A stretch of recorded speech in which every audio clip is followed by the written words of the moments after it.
Hey guys, welcome to my kitchen. Another big exciting day in my kitchen. Where are we gonna go? What are we making? I'm thinking Amalfi Coast. Doesn't that sound good? Sorrento. And when you think Amalfi Coast, what do you think? You think lemons, right? Limoncello, anything with lemon in it, even coffee. They'll put lemon zest, lemon rinds in. So today we're gonna make a lemon pasta. So this is exactly how they do it. It's simple and it's easy and it's delicious. Now this is a dish and a recipe I had really as an adult when I would travel to the Amalfi Coast or Sorrento. Earlier on, my family, who were the cooks, my mother's side were the bakers. They were from down south, Tricarico, which is like kind of the ankle bone, if you will. And then some of my relatives are from Sicily, so supposedly they're not Italian. I'm not sure. I don't even want to start to go down that road. but my father's side, the Boreal side, are from Milan. So in the north, they'll tend to use a lot more cream. So you'll see some of these dishes will actually add a cream to it. And that's another dish which is delicious. It's another recipe.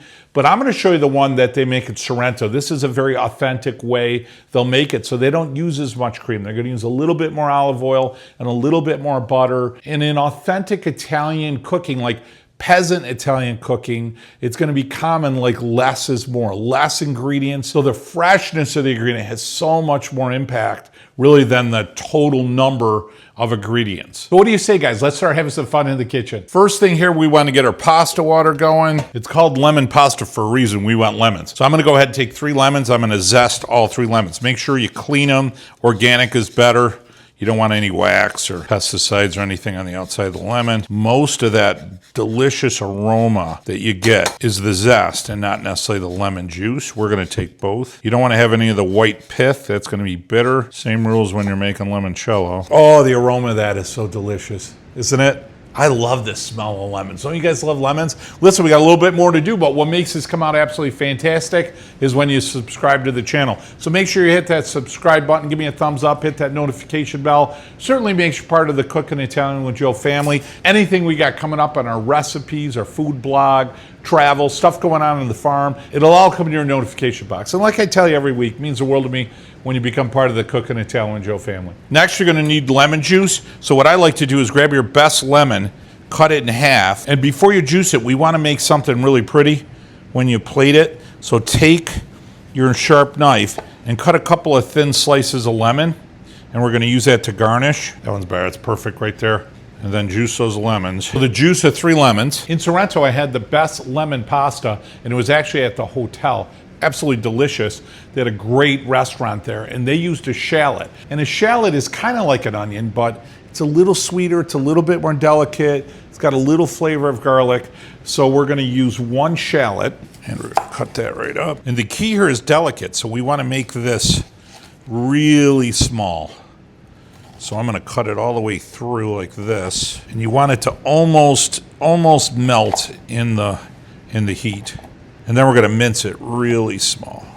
And just use your knuckle off the top. That'll kind of act as your gauge. Next, you're gonna want 2 cloves of garlic. You know what, we're gonna get crazy. We're gonna do 3. Now let's prep our garlic. Same thing here. We wanna go thin. We want small. This is gonna dissolve in our oil and butter. Garlic is set. There's some aroma right there for you. We've got about 6 tablespoons of butter right here. So that's gonna give you your creamy sauce. And I'll show you a couple other tips along with the cheese. That'll give you your cream. Now we're gonna need some cheeses. So my attitude is I love Pecorino Romano and I love Parmesan Reggiano. I love both. They're totally different. This is gonna be much more creamier. It has a different texture. It's a lot more earthy than, if you will, Pecorino. It's gonna be brighter and it's saltier. That's gonna be from sheep's milk. So I'm gonna do a little over a half a cup of grated Parmesan, and I'm gonna do another half a cup of Pecorino. Important tip, I always use a microplaner because when I put it in the pasta, I want it to be really light and flaky because I want it to melt almost instantly. If I shred it larger, it doesn't melt as well. And I want it to become a sauce quick. It looks more than a cup, but it's actually not. So I'm gonna go ahead and put that in there. It's light and fluffy. And now I'm gonna do that Pecorino. I love Pecorino. It's one of my favorite cheeses, Roman cheese, and it's made from sheep's milk. And the sheep herders would use Pecorino, and that's why they would use it in the 4 main Roman dishes. For example, like a cacio e pepe. Those were all made from Pecorino. So it's brighter, it's saltier. So it's a little drier, and therefore less likely to spoil, last longer. Now guys, I'm gonna use some Italian flat parsley and just pull the leaves off. We don't need a lot. We're gonna use this as a herb and a garnish. And parsley is so delicious. It's gonna be peppery. It's definitely grassy, so it's herby. And it's got a little lemon. It's got like a citrus flavor to it. So it's just perfect. It pairs so well with this dish. I've tasted this dish in Sorrento and throughout Amalfi where they'll use mint rather than a parsley. And I'm not a huge fan of mint. Me, personal, okay? Not a huge fan of mint in my pasta. To me, I think it's so ingrained in me that it's like a dessert flavor. So when I put it in my pasta, it just feels wrong. That's me. You know, so let me know what you guys think. Do you guys love mint in food? The other thing I don't like, which, you know, full disclosure now that we're bonded here and connected in this video, is I'm not a fan of green peas. Though I do love split pea with ham soup, but if you take a pasta and you put peas in it, like, yeah, can't explain it. I don't know.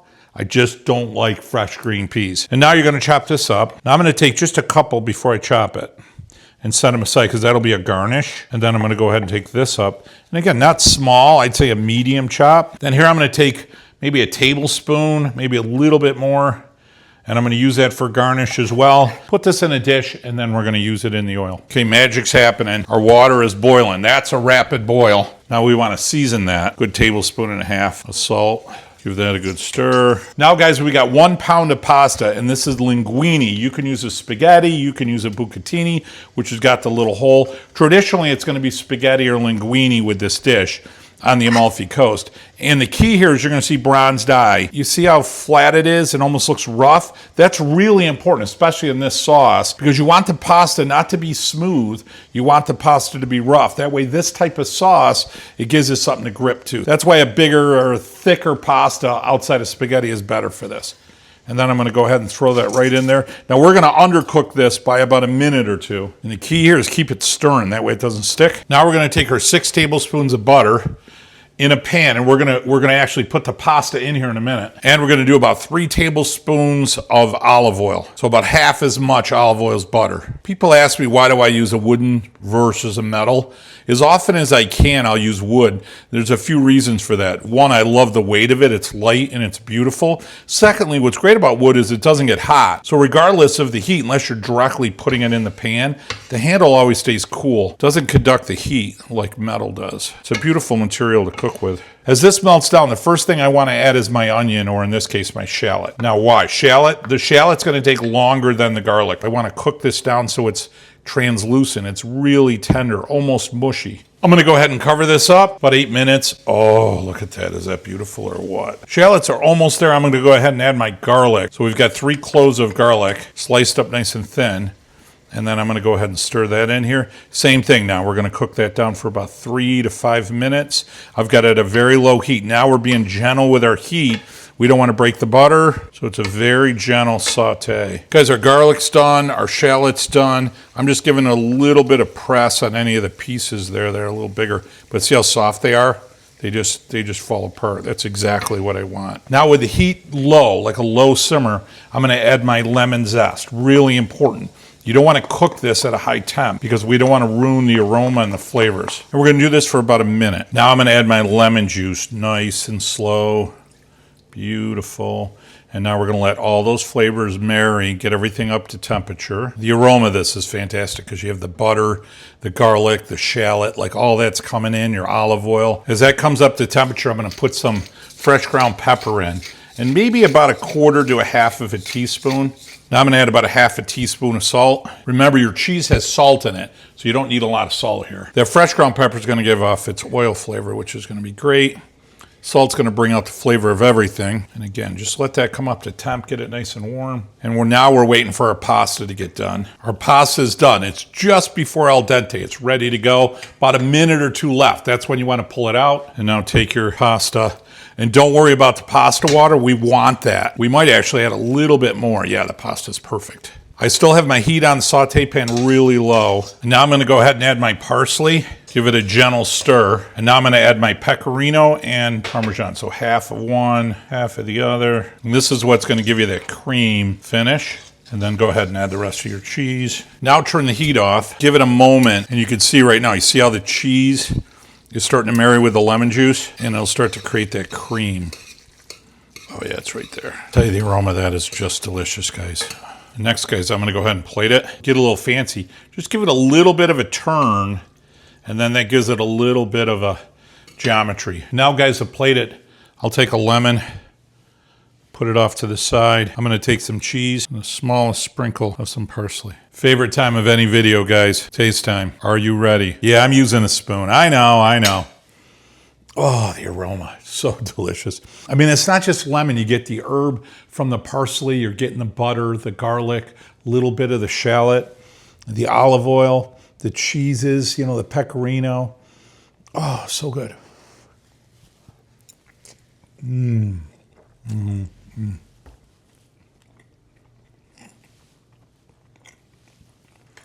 What steals the show is the lemon. There's no doubt about that.